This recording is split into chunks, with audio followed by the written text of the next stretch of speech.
Mike Gross here at rockinguitarlessons.com and youtube.com/rockinguitarlessons1 and youtube.com/StryperTube. That's right, the official, one and only StryperTube channel. Thank you, Michael Kohler, who's the founder of this, and this is Stryper's official YouTube, and he asked me if I would like to be a part of the team in doing the guitar lessons on the Stryper channel. So definitely, I'm honored. Thank you. So I'm cranking out a bunch of Stryper lessons for the channel. There's a few on there now, but I'm doing a good 7 or 8 more so we can build it up for the Stryper tube. That's the song right there is Free, probably one of their most I don't know, I remember this being on MTV back in the day, and it seems like, I mean, they were up there. I mean, it was probably them at their peak. You'd see an Ozzy Shot in the Dark video, and then you'd see Stryper. It was cool, man. And then Dio, and then you'd see Stryper again the next hour. So, great song. I'm going to show you. Michael Sweet's actually doing the lead on this. I think he's using the neck pickup on it. Some whammy bar and tune flat. I don't know if I told you that. So let's jump into this, okay? You're going to go first finger 12B, and he's doing a double hammer on. So you're going to hammer to 13 and 15. So you're hearing 3 notes, but you're only picking one of them, and that's the 12th fret. 1, 2, 4 on the fingers, and then shift that pinky down and hit 15 high E, and then third finger is going to do 14 high E. So it's using the whammy bar for a vibrato, which is kind of a cool way. It's also called a vibrato bar. Malmsteen did that a lot. He would also use the actual vibrato a lot. So would Stryper, Oz Fox, and Michael Sweet. So here's that first little chunk. Then you're going to do that again. Then go 15B with your pinky and 12B with your index. Obviously I have some delay on here. It's almost too much, but it's working. Then go 12 high E, first finger. Just shift that finger down. And then back to 12B. So it's kind of a knuckle shift.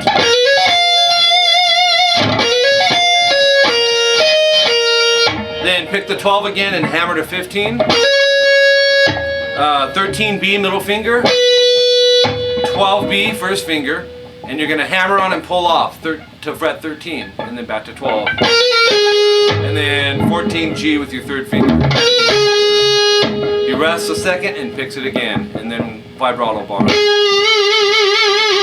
So let's play it up to there a little slower.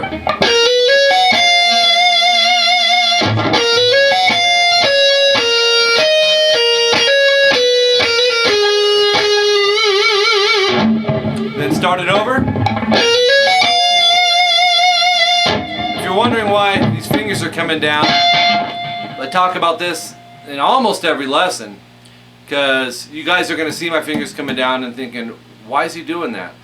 When you're playing with overdrive or distortion or a lot of gain, a lot of that sound, the slightest, hitting the guitar or a bump will make it amplify through the amp. So by doing this, it's muting out the strings. I'm not pushing them down, or it would go. I'm setting there really softly, and it actually takes a little practice to get used to that. Okay, so that's why I'm doing that.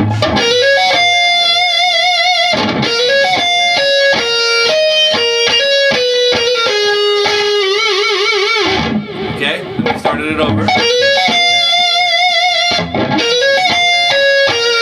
Up to the 12B, okay? Let me see, yeah, up to 12B. You rest there and go. Hit the 12 again, and then go to 12 on the high E. So just shift that knuckle down, okay, on your first finger. Then 15B, pinky, and 13B, middle finger. So you have. Then go 17, 15, and 14 on the high E string. The good finger layout is finger 4, 2, and 1, but you can also use finger 3, 2, and 1. It's not wrong either way. And then go way up to 22 on the high E. then 18 high E. I'm using finger 3 and 2 now because the frets, you know, they're closer together. So, and then go first finger 19 high E. You're gonna pick and hammer onto 18, pull off to 17. So that part is. Then go 22 B, finger 3. Okay. Okay. When I learned back in the day, there was a method called Doug Mark's metal method, and things were subgrouped. It came on a cassette tape, man. We didn't get it sent to us like, you know, didn't have it like you're getting it right now, where it's sitting right there. You know, this was the dinosaur days, man, in the '80s. So I remember my dad wouldn't pay for guitar lessons, so you know, it would kind of work to my advantage because I had to depend on my ear to figure out things, you know. And I think it was a good thing for me because I like every style of music out there. There's nothing I like. I mean, nothing I like. There's nothing I don't like. I mean, I'm into metal and funk. I was in a band with Brian Duncan, and we were doing funk music, is what it was.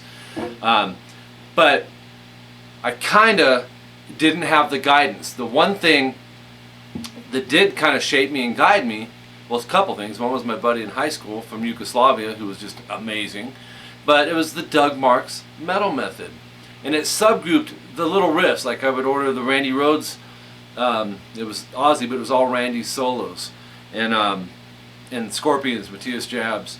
And they would be subgrouped in little pieces. Sometimes it would be 4 or 5 notes, just repeated. So I want you to think like that when you're doing this stuff. It could be just this little part, and you just repeat it, you know. You'll establish this natural feel. It's the best way to do it. You take, I call it bite-sized pieces, okay? So, and then you add a few more notes, and you can put the next subgroup of 4 or 5 notes on it. And before you know it, you connect the whole solo. All right, so 22,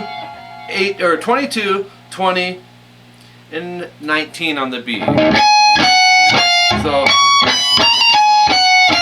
back to 22 B, third finger, bend a whole step. That means a 2-fret bend. You can test it by going to fret 24 or fret 19 on the E. When you bend that, it should sound like it, you know. You can hit them together. These are called unison bends. If you hear waves, it means it's out. So there should be no waves.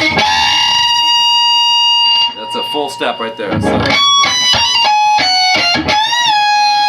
bend, release. So you're bringing it back down, and then go 19B, then back to 22B. And then Oz is already kind of hitting the chords behind the first little chunk of that. So, but I do want to show you the next part. Go to this D chord, 2G, 3B. Angle that third finger, mute out the high E. Take that thumb, barely touch the low E, and mute that out. And just, well, I'm kind of making it as a solo guitar, because technically Oz is going. But you want to make it fluent, so.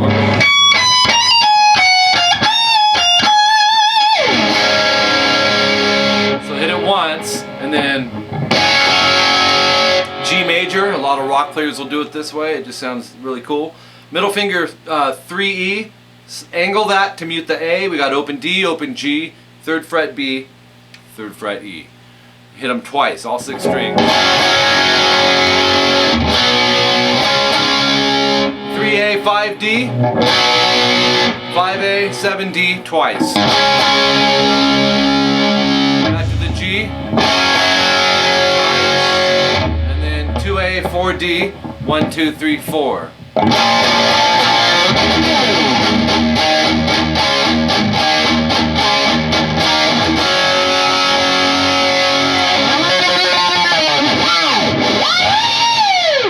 Alright, man, we're going to stop this lesson right here.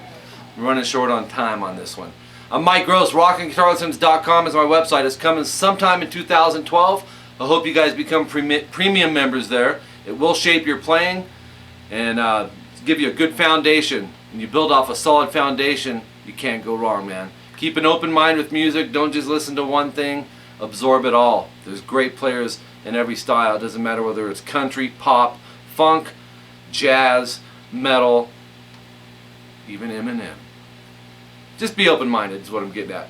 YouTube.com/rockinguitarlessons1 is my YouTube channel. Subscribe, comment, request, get accurate transcriptions of your favorite song riffs.